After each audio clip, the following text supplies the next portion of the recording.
शंकर, यार, डॉक्टर ने मुझे आँखों की रोशनी के लिए हरे भरे पेड़ देखने को कहा है, लेकिन हमारी कॉलोनी में तो दूर दूर तक हरियाली ही नहीं है।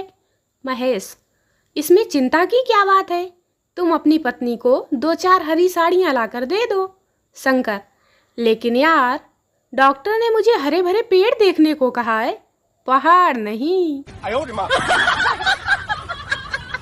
दोस्तों, मुझे इस बात का जीवन भर अफसोस रहेगा कि मैंने लड़की होते हुए भी कभी किसी लड़के से अपने मोबाइल का रिचार्ज नहीं करवा पाया, जबकि आजकल की लड़कियां तो पूरे महीने का राशन भी लड़कों से ही खरीदवा लेती हैं। एक बार एक लड़का बहुत देर से एक औरत और उसकी बेटी को निहार रहा था। औरत बोली, पहले डिसाइड कर लो, पति बनोगे या दामाद। इतनी गर्मी में पसीना इतना निकलता है कि बार बार नहाया हुआ होने के बाद भी लोग बिना नहाया हुआ बताने लगते हैं। एक आदमी सड़क पर मस्ती से चला जा रहा था। इतने में ऊपर के एक मकान से जोर जोर से चीख पुकार सुनाई पड़ी, तो वह भी देखने पहुंच गया। पता चला कि एक बच्चे ने अठन्नी निगल ली है। उसने आओ देखा ना ताओ बच्चे को उल्टा लटकाया और पीठ पर जोर जोर से धौल जमाए तो अठन्नी बाहर आ गई। सब खुश हो गए और उससे पूछा, क्या आप डॉक्टर हैं? उसने जवाब दिया, जी नहीं, मैं एक इनकम टैक्स ऑफिसर हूँ। कालू ने चंपू से पूछा, यार बताओ, चीन की दीवार में ऐसा क्या खास है जो है पूरी दुनिया में फेमस है? चंपू बोला, दरअसल बात यह है कि चीन द्वारा बनाई गई वह पहली और आखिरी ऐसी चीज है जो टिकी हुई है, वरना चीन की बनाई चीजें टिकती कहाँ हैं? कुछ लोग वोट के नाम पर लड़ते हैं, कुछ लोग धर्म के नाम पर लड़ते हैं, कुछ लोग जाति के नाम पर लड़ते हैं। इस दुनिया में सिर्फ और सिर्फ 2 ही लोग ऐसे हैं जो बिना किसी काम के लड़ते हैं, और वह हैं पति और पत्नी। देवरानी ने जेठानी से पूछा, ये पत्नियां अगले जन्म में भी वर्तमान पति को ही पाने की कामना क्यों करती हैं? जेठानी बोली, ताकि अगले जन्म में पति को सुधारने के कठोर श्रम से बच जाएं। कैम्ब्रिज यूनिवर्सिटी का एक छात्र पागलों पर एक शोध सिलसिले में एक मानसिक रोगी के अस्पताल में पहुंचा। वहां के एक डॉक्टर से उसने रोगियों की कहानी पूछनी शुरू की। शोधकर्ता को एक बाड़ में ले जाकर डॉक्टर ने एक मरीज की ओर इशारा करते हुए बताया कि इस युवक की कहानी बहुत करुण है। इसका नाम है सोनू और यह सोनिया से प्यार करता था। सोनिया ने इसे धोखा देकर किसी और के साथ शादी कर ली। बेचारा इसी गम में पागल हो गया।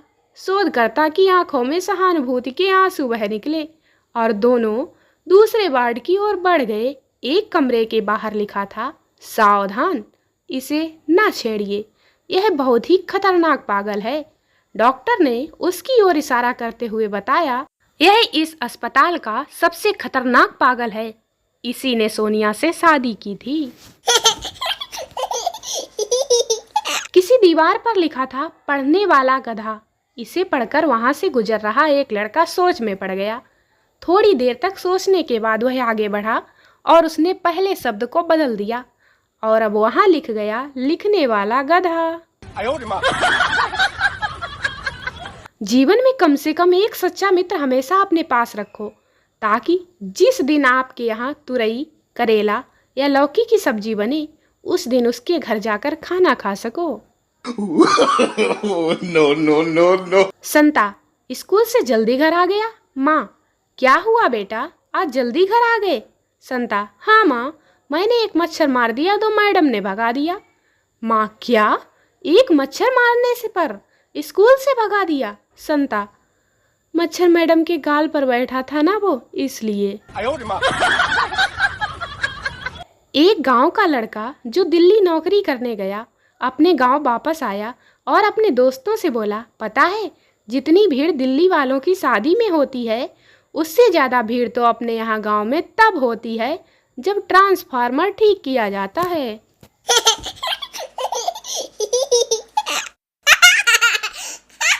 पति पत्नी से 15 सालों में आज पहली बार अलार्म से सुबह सुबह मेरी नींद खुल गई। पत्नी: वह कैसे जी, क्या आपको अलार्म सुनाई नहीं देता था? पति: नहीं, आज सुबह मुझे जगाने के लिए तुम्हारी माँ ने अलार्म घड़ी फेंक कर सिर पर मारी थी।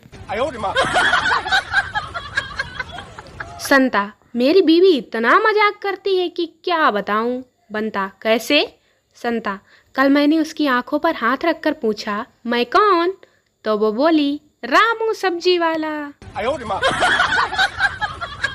साली: जीजा जी आप क्या करते हैं? जीजा: मैं तो पायलट हूँ।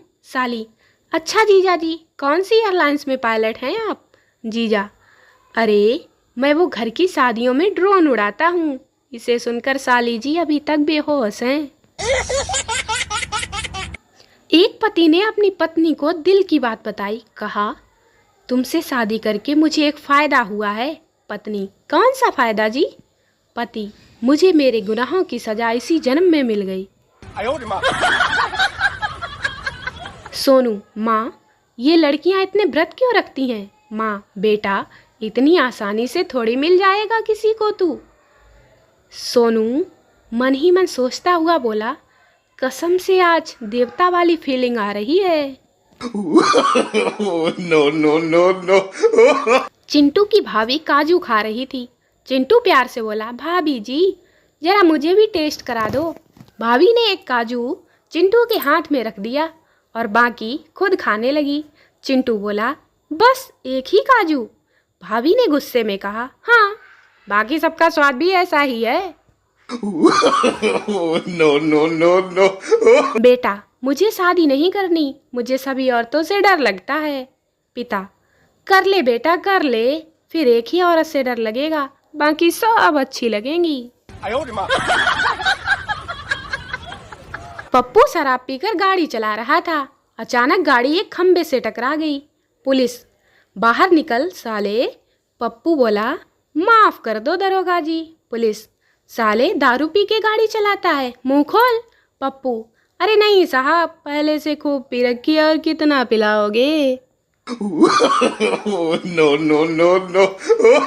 ना जाने कौन सा प्रोटीन है इस मोबाइल में, एक दिन ना उसे टच करो तो कमजोरी से महसूस होने लगती है। कितना ही प्यार के पीछे भाग लो मेरे दोस्त, पर सुकून तो सिंगल होकर ही मिलता है, क्योंकि सिंगल होने का सबसे बड़ा फायदा है नींद पूरी होना। 90 के दशक के बच्चे सबसे ज्यादा घाटे में गए हैं। पहले उनके माँ बाप उनकी नहीं सुनते थे, फिर उनके बच्चे उनकी नहीं सुनते, और तो और सरकार भी उनकी नहीं सुनती। No no no no. मेरे घर वाले पता नहीं क्यों मुझे कामचोर कहते हैं, लेकिन ऐसी बात नहीं है कि मैं कामचोर हूँ। वह क्या है ना कि मेरा काम करने का मन ही नहीं करता।